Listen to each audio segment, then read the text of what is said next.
We've come to the end of Q1. How is money moving here in Africa? Where is venture capital flowing in Africa in 2026? Well, Tech Cabal Insights did some investigation to find that African startups raised $575 million across 58 deals in just the first 2 months of 2026. Would you like to know what is getting funded here in Africa? Which startups are the ones getting funded to the tune of over $500 million?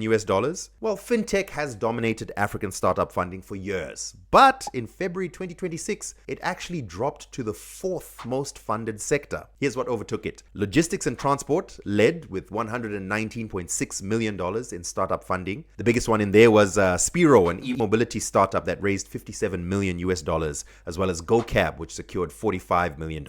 Energy and water startups also pulled in $94 million, led by Solar Africa's massive round. Even Agritech is doing better than fintech at the moment, with Egypt's Breadfast raising $50 million.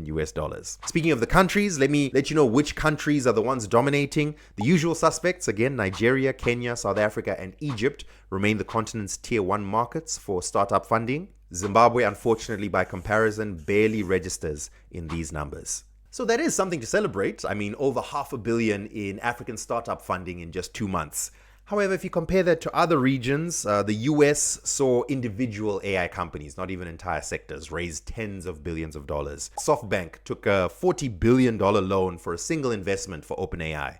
Mistral in Europe raised $830 million for AI chips, all in the first 2 months of 2026. So while it's nice to see this big jump in Africa of $575 million, it is a jump, by the way, 44% up from 2024. The scale gap is still enormous. There's still so much room for African startups to scale up and raise the billions of dollars that other places are also raising. So if you're a Zimbabwean founder, take a look at where the money is currently flowing in Africa. We've already mentioned it: infrastructure, energy, logistics, mobility. These sectors are where there's currently money. So get to it. Let's get those numbers up here in Zimbabwe.